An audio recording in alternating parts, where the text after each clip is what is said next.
Alright. Let's start this bitch off. Alright. So at some point after we discuss whatever we finna do, we can cut any bit that we don't want in the beginning. Yeah. We can cut it and Just we can make start. make that the beginning. Yeah. Oh, do we want the light on? Sure, it depends. We can see how it is.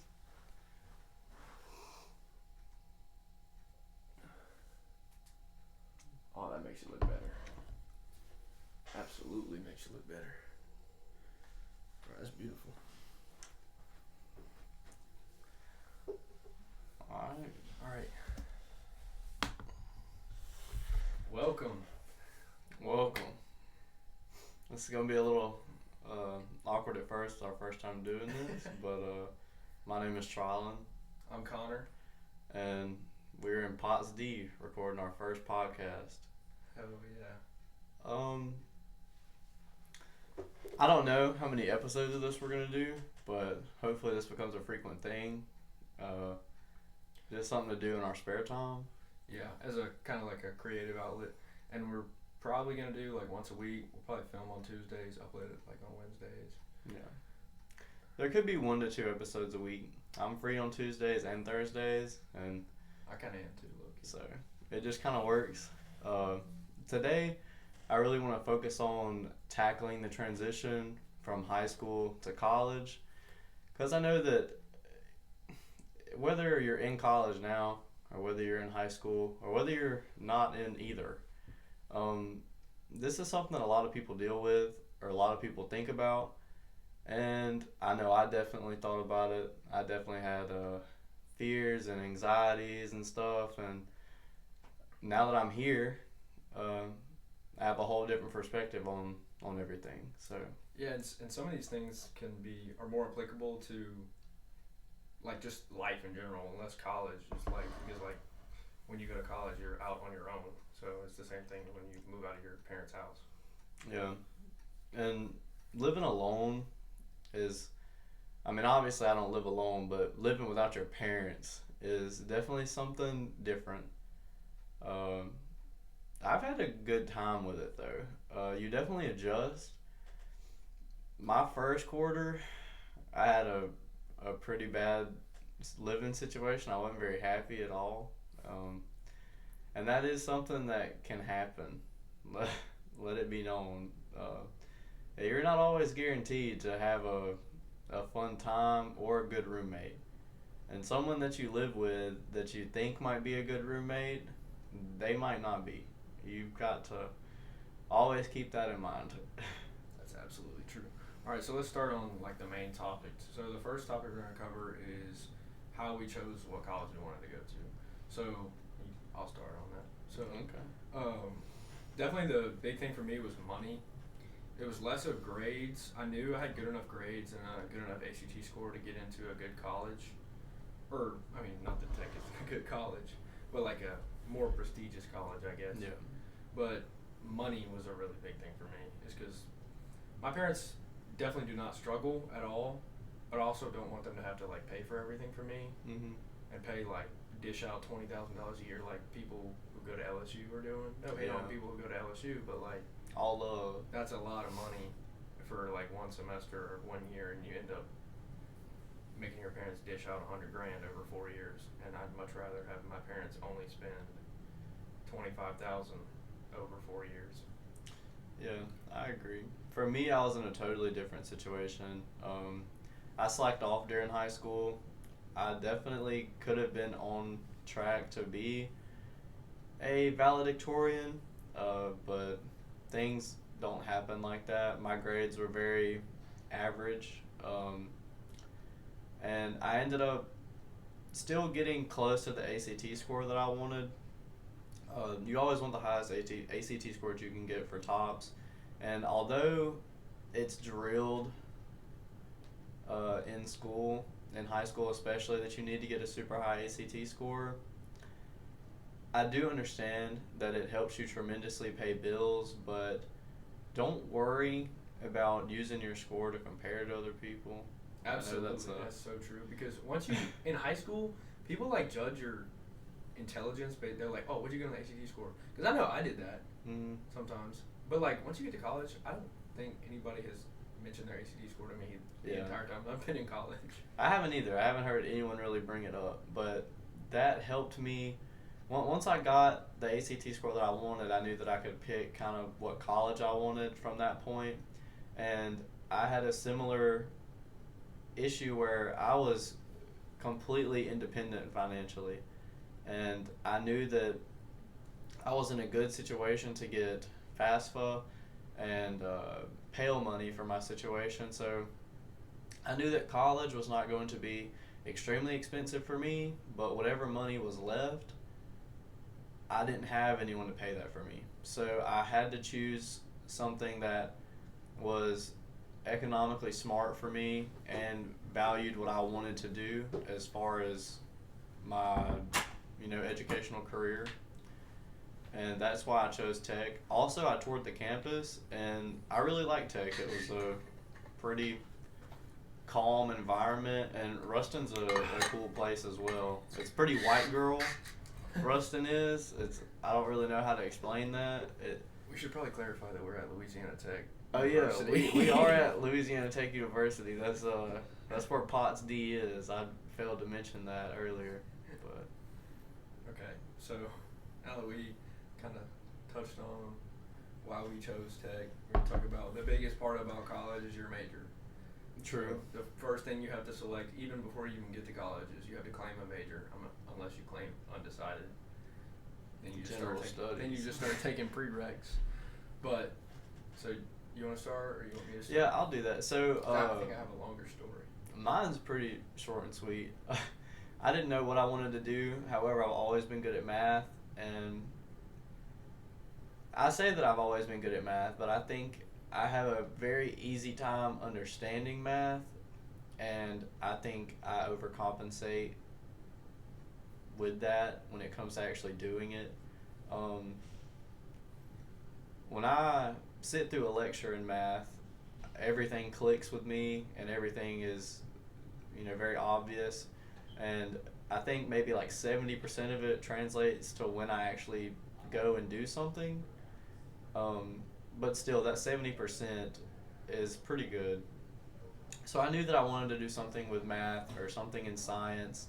I've always been curious. And my college algebra teacher, which was Miss Amy Russell, I was talking to her about the fact that I didn't know what I wanted to do. And she told me to be a control systems engineer. And that she had gone and done this program before, and that she was one of the only women at the time to go and get this degree. And she said that it looked like something that I could potentially do. So I took her word, and I'm now in instrumentation, control systems engineering technology, all because of Miss Amy. Wait, so she was teaching you what? College algebra. And she's an engineer? She has the degree for it, but she never did it. She never went and used it. That's so weird. Why would you teach when you're basically an engineer? Do you have to take the PE I don't know. I don't know if that's required for the systems engineering technology. The PE is the professional engineering exam. I know that control systems engineers in different states, they have to take the PE. I don't know if you have to take it in Louisiana. Okay. I don't know. I was just curious because I've been wondering about asking you that. I didn't know if you had to take that. So my story is, I don't know, maybe about the same length. So I started off in biology as pre-med. The reason I started off that way is my dad is a physician's assistant, PA, and my mom is a RN, registered nurse. And so I've been kind of immersed in the healthcare field my entire life. Mm-hmm. It's just been a big part. I've been, in hospitals and all kind of stuff my entire life, been behind the scenes, seen it all. And I've grown up around a lot of doctors. Obviously, my parents both work with a bunch of doctors. And all parents strive for their kids to be better than they are. Mm-hmm. And in that regards, the only thing for me to go up more would be to be a doctor. And so my parents kind of encouraged it. They were like, if you want to do healthcare, which I did because my parents did that, so I was just like, oh, I should do healthcare because both my parents did that. And so they encouraged me to be a doctor because they said it's worth the extra schooling because you make way better money, you have a better lifestyle, and it's just better for you, your family, everything. And so I came in, I did 2 quarters in biology. Actually, technically I'm still in biology, I guess you could say, because I haven't taken any classes for business. That'll be next quarter. Yeah, next year. So I guess 3 quarters in biology, but right after this quarter, current spring quarter, 2023, started, I kind of started shadowing a couple doctors. I had already done some shadowing, but I did a little more. And on a day of a shadow of a ophthalmology surgeon / I was with him in clinic, and he was kind of talking to me, and he was saying, if this isn't just like your passion, you don't absolutely love it, and every day you're just striving to help people, and that's just what you want, you just want to, I want to do medicine, then it's just not for you. And so I was like, so then I went to another meeting with some other guy who's on the LSUS. Elsa, anyway. Elsa. He's on the LSU Shreveport Health Board of Acceptance, and he basically told me the exact same thing. And I was like, wow. And so I kind of got to thinking about it, and I got to think about like what my passions are and what I really, really enjoy, because I don't want to, go through all that school, get out and be like, damn, I hate this. Mm-hmm. I mean, that's awful. That would be so bad. And so I started doing a little, I guess you could say, soul searching. And I decided that I like business. I like the idea of like the generation of money, like how you make money, make other money, stocks, investments, banking, all that kind of thing. And they all interest me. Real estate, all that kind of stuff really interests me. So recently I had declared my major as finance. And that is what led me to where I am now. So basically, to sum up that story, he went helping people. Nah. Day trading, yes, that's essentially what he did. Bro went down the fitness pipeline and is now in finance. The fitness pipeline? Yeah, it's a fitness pipeline. How? Cause you get fit, you get buff. You get that mindset. Then you start getting shit in your TikTok feed. At first it's workouts, and this is how they get you. First it's workouts, right? And then it's buff men in suits talking about day trading. That's not what it is. First it's like health videos, like okay, just like self cleansing, stuff like that. Okay. Then it's like recipe videos on how to be healthy. Yeah, you got the meal prep. And then you start getting like workout tutorial videos. And then you start getting like the, what are you doing? Why are you in bed? Those kind of videos. They're like shaming you for being. Those are the best. Those people, that kind of person. And then you get the day trading videos. Yeah, so I think we clearly know at what stage he's at. I'm not at day trading yet. He's getting there. I'm getting there. He's taking the more professional approach to day trading. Oh, and I also want to get my MBA after I finish my bachelor's in finance. Because I feel like a bachelor's in business almost means nothing. I have no clue. I know nothing about business, but I do know that it's an oversaturated market. That's why I don't want to be. That's why I don't want to just have a bachelor's. It's because it makes you don't stand out at all. There's so many people with just a business degree, whether it be supply chain, business admin, finance. There's so many people with just a bachelor's. And that's actually something really important to talk about because right now, in the current state of the world, business is like a super, super oversaturated market. Services, and you might say like oversaturated, like what does that actually mean to me? It means that when you get out of college, there are so many people who have went and done exactly what you've done that, like he said, there might not be any distinction. And there are so many people waiting to fill those roles that you might just stand in line with them, It's not promised that you're going to get the job that you want because if they need someone, well, there's 1,000 of you ready to do it. It's, Exactly. that's just how it is. But construction right now at a super low. Like people who have a degree that go into construction, super low. Like CET. CET and construction management, like all of those fields. It's like almost the same thing, isn't it? CET and CET, yeah, I guess, but you would be more the management side of things would be more business related, I think. More hands off. Yeah, but CET, which is constructional engineering technology, that's more planning. I think that's more. So it's like architecture. It's a little bit more like architecture. It's a blend of architecture and engineering. I'm pretty sure. Okay. I know that they go and compete at Steel Bridge, which is a bridge building competition. Our CET goes and does that. So it's like a blend of a little bit of civil, a little bit of architecture, a little bit of engineering, and a little bit of the construction side of management. But anyways, that's a whole subgenre. Health services are in need right now, construction, but I know that business for sure has a ton of people in it. So I don't know. We'll see how his decision pans out later in life. We might not be able to like get back to the podcast. Maybe we will. Maybe we'll be on a front porch somewhere sipping tea with our pounds of money, duffel bags full, beautiful women by our sides, and a good old cup of tea with us on a front porch somewhere. And a day trading. And a laptop open to be day trading with. Well, by that time, Elon will have finished the Neuralink, and so I'll just be day trading in my mind.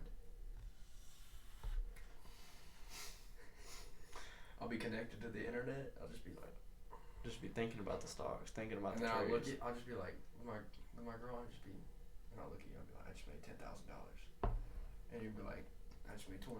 I'm gonna have an AI. I'm gonna have an AI UR, which it's just a screen that comes from my eyes. I'm gonna go, and you can see my red, and my green of the Dow going up and down. That's of the Dow. That didn't make any sense. Look, I don't know what I'm talking about when it comes to day trading because I'm not there yet. You don't have to know about stocks. You don't have to be a day trader. That's not the same thing. Do you even know what day trading is? Look, I'm getting exposed right now on live camera. Do you know what day trading is? I thought it was just to trade equity of a business in a day, like within the day. Yeah. Okay. Yeah. You got it. Within a 24-hour cycle. Yeah. All right. Well, maybe I'm not getting exposed. All right. You sounded like you were. Do you know what the Dow is? The Dow is I thought the Dow was the stock market itself. Yes. Yeah. Yeah. Okay. You got it. Okay. All right. The way you said it, though, you understand the concept, but the way you said it didn't make any sense. I do that sometimes. Because you would never day trade the Dow. I just own everything. I own everything, so when I day trade, it actually affects the Dow. That's really what I meant by that. Dude, I got a cough, so.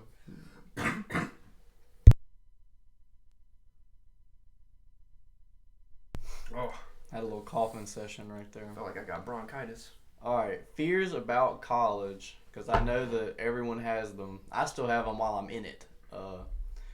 My biggest fear before coming here was that it's failure. It's gotta be failure.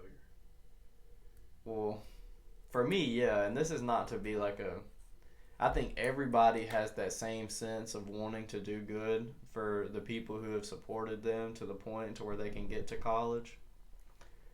And even if you didn't have anyone to support you, then you want to do it for yourself, right? You want to be something in life. And college is obviously the one thing that's sold to you as the avenue of success. So failure is always a huge fear, and I think everyone goes through that. But I don't think that fear ever goes away.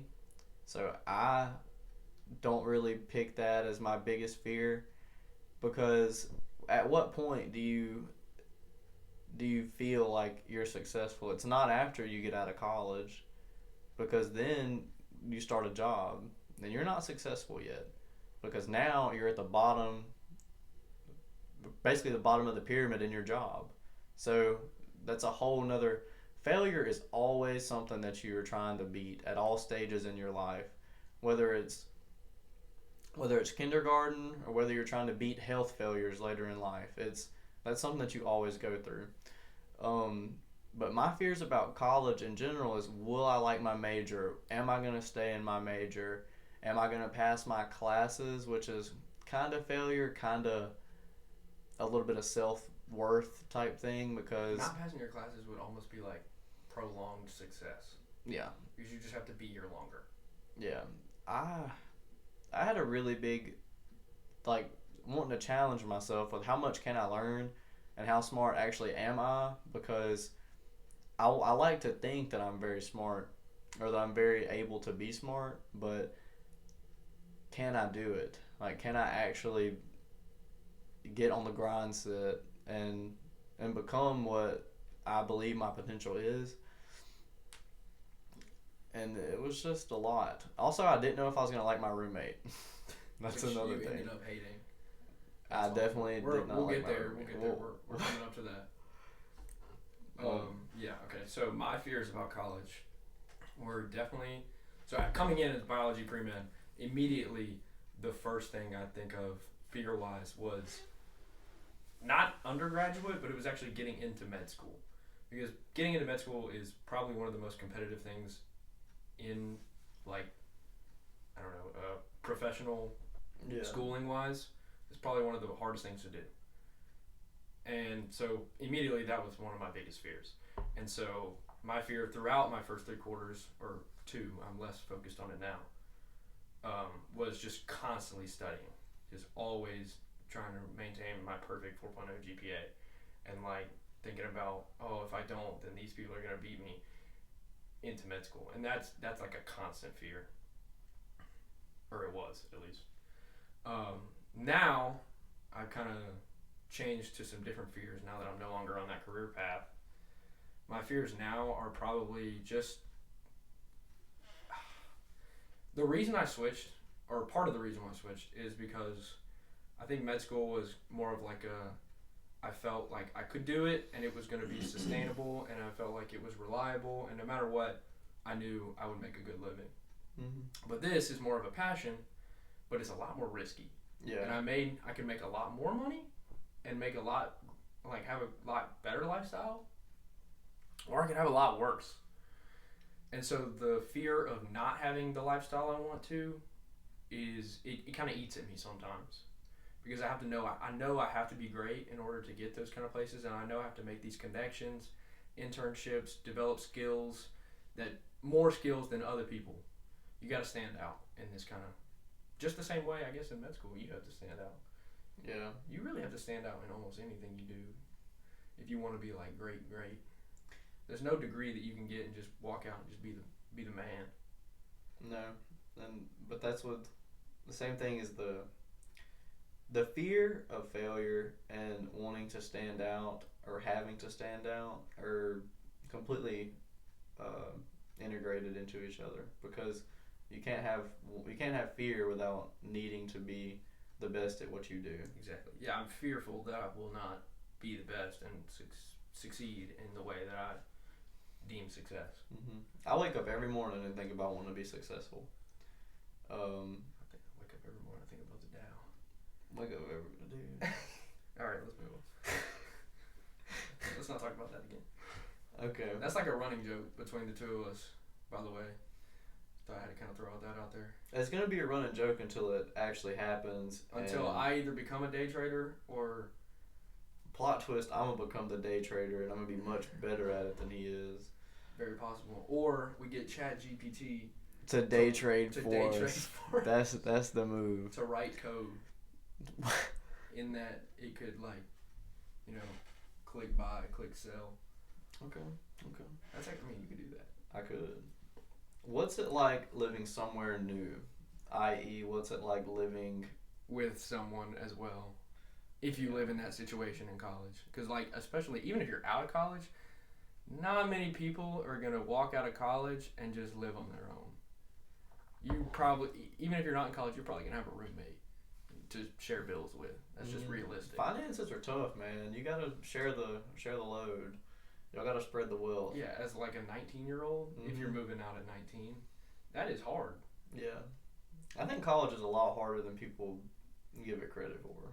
Actually, like when you look at the grand scheme of things and how hard it is on you mentally. But I guess pressure makes diamonds. That's really That's true. The classes are they're hard, but I'd say that's probably like 50 to 60% of it. The other 40 is learning how to do it on your own. And when it comes to living somewhere new in this environment, you've got to have a good living space, honestly, because where you wake up every morning completely dictates how you're going to take the day. Like, so true. If I wake up and I'm like, damn, my room is filthy, the room smells, and I just want to get out of here as fast as I can, I might not even brush my teeth that morning. I might just get up, put on some clothes, and just walk out the door. Exactly. So talk about your experience with your other roommate. Don't drop names, but talk about your experience.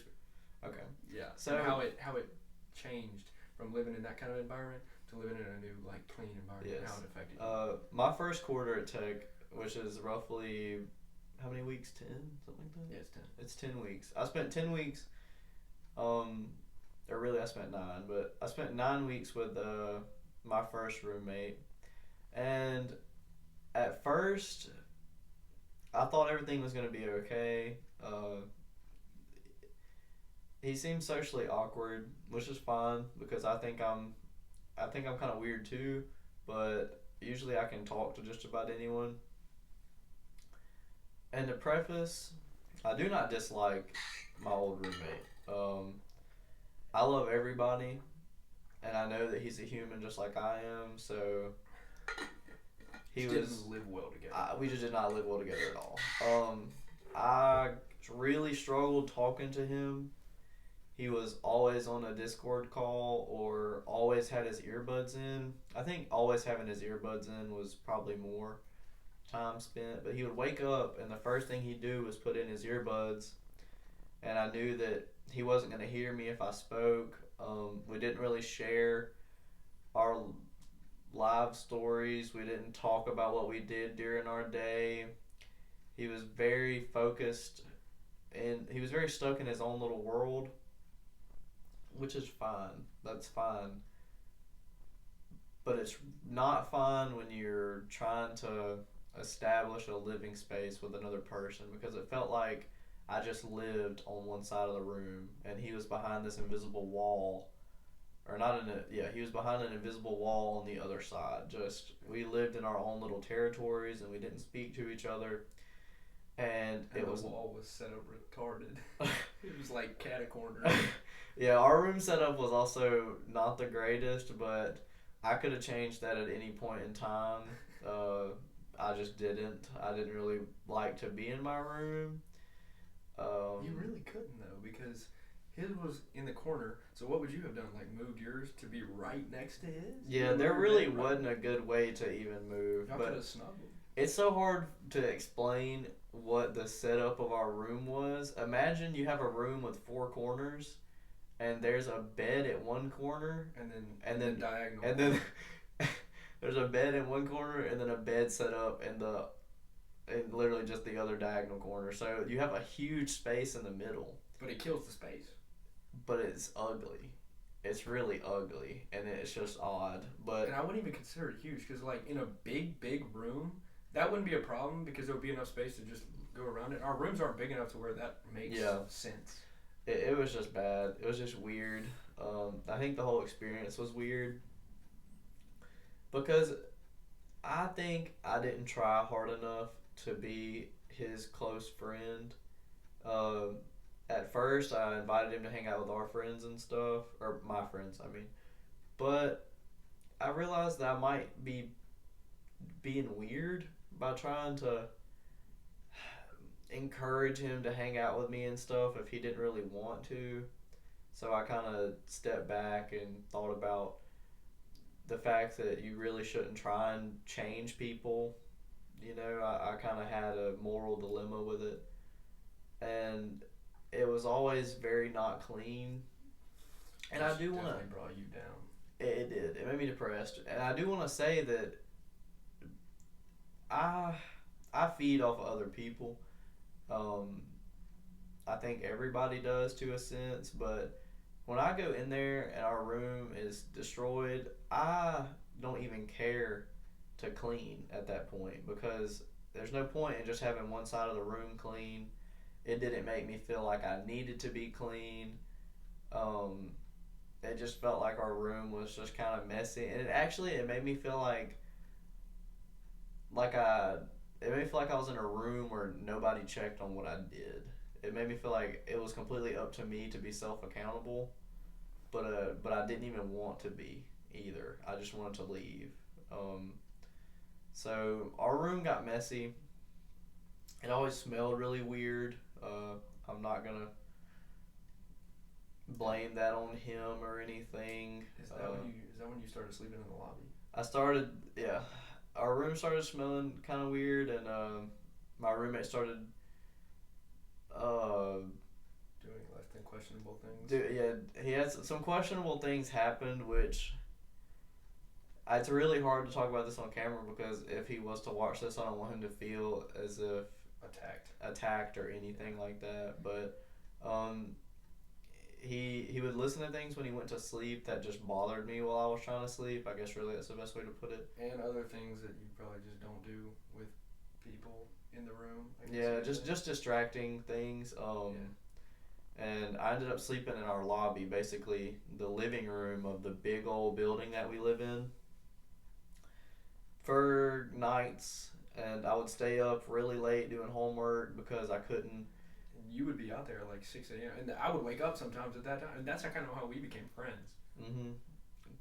Which is the kind of the basis of of us becoming roommates. I'd come downstairs at really late points in the night because I couldn't do my work in my room. So I'd just do it in the living room, and I'd stay up all night doing engineering, and Connor would wake up sometimes and open his door and see me passed out in the hammock, or... Which I thought was hilarious. Yeah, we have a hammock on the first floor, and I'd sleep in it, wake up. Is this dude just like, did he sleep here overnight? And I was like, you're like, yeah, apparently so. It actually seems crazy to me that I ever did that now, that I sleep in my bed every night, but I was in a whole different headspace. I was depressed, like really bad.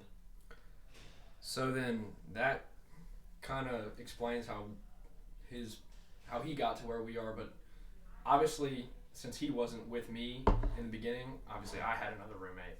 So one of my... I want to hear this. I want to hear this like fully fleshed out, your experience with your roommate. Oh, I loved him. I mean, I don't even care if I say his name. Hudson. I loved Hudson. Mm-hmm. This guy was one of my best friends, like, my entire life. We never had any problem. A lot of people say not to room with your best friends in college. We didn't have any problems. Oh yeah, I do wanna specify. My roommate was random. I didn't pick my roommate. I left it up to choice. Me and my roommate had been friends since we were 8 years old. So, long time, about 10 years of friendship, and not only just friendship, but about like 6 or 7 years of being like best friends, not just like normal friendship. But so we moved in together. It was great. We never really had any problems at all. I did find myself a little lonely on the weekends because he didn't have class Friday, and he has a girlfriend in Shreveport, which is an hour away from Ruston. And so he would just drive home and spend the night at his house so he could see his girlfriend, which I completely understand. But that would put him, he would leave Thursday evening, and he didn't have class until later on Monday. So he was literally here only half the week. And so on the days he was here, it was great. I mean, we had fun. I spent the night here. I mean, because I was kind of bouncing, spending the night there and spending the night at Abby's house. But I mean, I spent the night here. We watched Game of Thrones. We vibed. Yeah. It was great. But when he'd leave, I'd get kind of lonely, I'd say. But after the first quarter, we are on Thanksgiving break, and he texted me one night. He's like, "Hey man, I've been doing a lot of thinking, and overall, he just ends up deciding not to come back to Louisiana Tech. He decides he's going to go to LSU, the school in Shreveport, and he just decided that that was overall what's best for him. And that's perfectly fine. He can make that decision for himself. And so I was like, thank you for letting me know. And so for the first 3 weeks of winter quarter, I think, or something like that, first 2 weeks, I had this room all to myself, which was, I mean, it was nice, but I was really lonely. I felt like I had nobody. And I didn't there wasn't even anybody in my space. I was just in this dead room because that entire bed was just empty. Whole desk was empty. Felt like it was dead in here. Regardless. So then I see Trylan out in the lobby, and we start talking a little bit, and we start talking more and more over and over again. And we kind of develop a small friendship. Yeah, we would talk about stupid things. I can't even really tell you what they were about. They wasn't important things. It was just random topics. it was maybe about I can't remember if we ever talked about doing flips or anything. I feel like we did. I feel like we definitely did talk about that at one point in time, but we would talk about little things here and there. And the whole time that Hudson lived in this room, so let me paint a picture. I'm in a hammock that is facing Connor's door. The hammock in the living room faces his door. So if I was in the hammock quite often, I would watch him and his roommate come in and out. Hudson never spoke to me really. He didn't really talk to anybody though in our little living room area. Obviously when you live in a big building, a couple of people are going to come down to the living room and there's going to be a little community that forms. I was a fringe member of the community. I was not at that point in time. Yeah, he didn't interact with them at all. But that kind of led us to be together. Him leaving, obviously we wouldn't be together if he didn't leave. And so he proposed the idea. He was like, you're going to get a random roommate. You're going to get somebody put in here. Because they don't let open spots just stay. Mm-hmm. They're not going to let me just have a room myself. So he's like, I don't really like my roommate. We seem to get along. I feel like you would probably rather have me instead of somebody random and take the gamble that you might get somebody like I have that you don't like. And then that way we both win. I get to get away from my situation and you get to not be in my situation potentially. And he took a chance because I could have been awful. That's so true. I could have been really bad. I thought about that from before I asked. I was so nervous because I so desperately to live somewhere else. And I always am on the first floor. So this was the jackpot. This was everything I could want. But I also knew that this dude barely knew me at all. And he knew nothing about what I did other than sleep in the lobby. And what kind of image is that? Makes you seem I don't even know. Bro don't have house training. Bro just sleeping in the living room repetitively. I did not know what he was going to say. And the fear of rejection was at an all-time high. I just knocked on the door. And I said, hey, exactly, I got a proposal. I probably said those exact words. I was being super awkward. And no, but it was a good idea. And I'm glad that it happened. I mean, pretty much the first day that I moved in, it was already 100 times better than my roommate because we just talked. That's literally the whole thing. Is all we did was just talk. We talked like we were humans who lived together.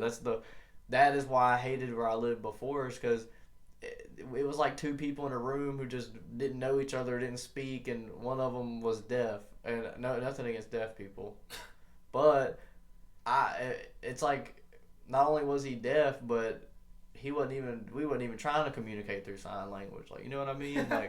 Wasn't even attempting it. So, but now everything's the first much night better. you were in here, we probably talked for a couple hours. I hoped you moved all your stuff down, which wasn't much at the time. No, I had nothing. And now, I know you can't see it, but I've got a ton of stuff. It's really me over here. This shot right here. It's very you. That's me AF. It's kind of all over the place, but it's clean at the same time. Yeah. It's relatively clean. I'm kind of everywhere. It's got a whole lot of different flavors. I got my grandma's pottery to the left. It's not even pottery. It's her decorative plates. And then I got like this thrift store stuff I found on the right side with some leather books. I got like two totally different vibes going on the side of my desk. And then the tapestry behind the desk. I have an over the garden wall tapestry. Whole bunch of stuff. But whenever it comes to living in a new place, it's also not just the college, it's about the town as well. Moving away from your parents is, for me, was obviously I didn't really have parents like that, but it was very necessary to see somewhere new every day. Like being somewhere new, you get adjusted very fast. Um, you don't really think about that too often. That's more of a pondering thought. If you want to sit back and reflect on how living somewhere is different than before, it's not something that you think about pretty constantly. So, not much of a change, honestly. It's just whatever you see with your eyes most often, like being in a room, is really the biggest thing that's on your mind. I rarely ever think about the fact that I'm in Ruston. I think about the fact that I'm in a room. That's just My biggest tip on getting adjusted and making sure you're living in a healthy space for living somewhere new, such as college or a new room or wherever, is establish the clean environment, because a clean environment products. It's on like that. Alright, look. Sorry, we had some technical difficulties. Yeah, sorry for that really harsh cut that I know is going to be in the video. Unless my boy's a software video editing genius. Alright, so what I was saying was... a clean room. Yeah, my biggest tip on... What was it? It was living somewhere new. Living in a room. Yeah, my biggest tip on when you're in moving into somewhere new is to have a clean space, because a clean space produces productivity. Yeah. And I mean, obviously you want to be as productive as possible, especially in college. I completely agree. Our last topic is going to be, how hard is college compared to high school? So I kind of touched on this earlier in that I feel like the work itself is not that much harder, especially if you're taking AP classes in high school. It does well to simulate an actual college course, but that's not all it is. It's doing it on your own. That's really one of the harder parts. I'd say, like I said earlier, it's about 50 or 60% is the actual work itself, but then the other 30 to 40 is not 30 to 40 to 40 to 50 is doing it by yourself and doing it in potentially a bad environment. If you have like a bad roommate or something like that, it can suck and it can really be hard. Especially not living with parents and not having your high school teacher connection. Doing things on your own and being independent and knowing that your study time and your grades and your future is completely dependent upon you is what makes college harder than high school. The work itself is harder, but you get adjusted to it very quickly. It's just like if you were to show, I don't know, a 9-year-old some algebra that you're doing, it would be like I have no clue what you're doing. I don't care. Like, why would I want to know how to do that or anything? I could never do that. I'm 9. Well, we all know that that's not true, because what you're taught in school is little by little until you slowly accumulate this larger understanding of what you're doing. And Connor sees me do engineering work sometime at my desk and is like, "You curing cancer over there?" Bro's head scratching. Bro's like, I don't even know what's happening. I don't really. like physics. I hate physics. I have to do a lot of physics, but the point of everything I just said is that it's gradual. It's not that hard because you are taught how to do it. That is a key thing too. You have good teachers, hopefully, and if you don't have a good teacher, then back to what I said at first, it's accountability. It's knowing that you have to spend hours studying. Your life is school, really. Also knowing that the resources are there. With the internet and YouTube and everything, you can't just say, nowadays I guess, you can't just say, I have a bad professor so I got a bad grade. Because the resources are there and you just have to take the accountability and the responsibility, or you have to take accountability and know. Am I saying this right? Take accountability in yourself. Yeah. Yeah. Self accountability, self responsibility. Same be words. accountable, and know that the resources are there. Mm-hmm. You just have to use them, and they're free. It's called YouTube. Please, if you can in high school, take college algebra. I'm telling you, it is an evil monster that people battle with. I took college algebra in high school. So did I. Thank God, because if I would have got here and I didn't have the best understanding of algebra and they made me take college algebra, I probably would have shot myself. Well, I mean that's probably deep, but I'm not being real. I would not have shot myself, but I would have been It would have been discouraging you away from it. It also probably might have discouraged you away from engineering. Yeah, because people are told that college algebra, that's the first algebra in college. It's obviously supposed to be the easiest. That shit is hard.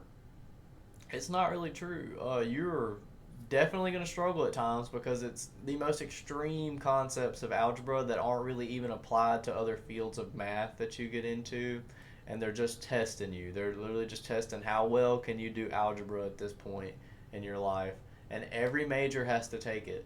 So, and college algebra, like if you're going on to higher maths, know that a lot of the stuff that you're doing in college algebra is not going to be used in other maths. They test you on those specific topics to know that you know how to do it, and they can basically infer that they say, oh, you can do it here, so if we were to put it into this more complicated equation, you could solve it, but we're not going to do that because that would be absurd.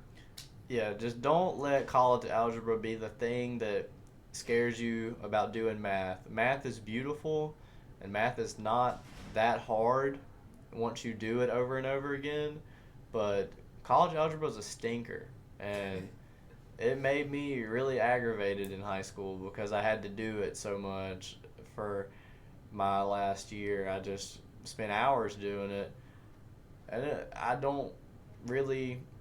didn't gain anything from it, honestly, other than you didn't realize what you gained from it. I didn't realize what I gained from it, but definitely knowing how to do your log rules, your logarithms. I think that's important because you see that later in calc and if you're going on to higher maths. If you are doing that, then there are some things that in college algebra you will take, but a lot of it's just trash. Most people won't go on to higher maths, and if you're not, just get through it. Just battle that shit out. Just battle it out in high school with a teacher who can help you, who's right there with you. If you're in high school, you have literally a one-to-one connection with the teacher. In college, you can have a one-to-one connection with your professor/teacher, but you have to go out of your way to go and do that. And a lot of people are socially awkward and do not understand that is a huge thing. Especially the risk reward of asking for help, and the worst thing they say is no. Like you are gonna run into teachers who are more than willing to help you and sit down during office hours and provide you with resources, provide you with practice tests, give you explanations of what you did wrong. You have a ton of resources to make that college work easier. And like you're saying, the professors are a huge resource. And not only should you use them for their knowledge in whatever subject you're taking, but also establish a personal connection with them. Because in subjects like math, where you might get partial credit, but anything that's not just a subjective, just like this is an absolute yes or no, right or wrong, like a multiple choice test. If it's something that you're actually writing out, like an English paper or something like that, it sucks to say, but if you have a personal relationship with the professor, people are biased and they are more likely to give you a better grade. So try and establish a personal connection with your professor. At least get on a first name basis, not a first name basis, at least to where they know your first name and you have some sort of conversation with them. It's a good thing to do. Well, I think we've hit all the topics. If y'all have any suggestions about future topics, like main topics, and we'll kind of figure out what we're going to do for the subtopics, please comment. But we don't have really a name for the podcast yet other than... Help us think of a name. Yeah. If y'all want to do that, obviously we thought about calling it Trial in Mind. Because Trylan's got some crazy philosophical thoughts going through his head all the time. But that's just me. We've also Pots D 101. Pots D 101. But that'd we're be moving. sick. We are moving. Pots D 101 is our room Original and film. building. Is there anything else I can think to say? I don't think so. Again, I don't have anything. we'll do this maybe once or twice a week, and y'all see this when y'all see this. Hopefully hopefully that jump cut in the middle is fine and everything will be cool. All right. Well, peace. Peace.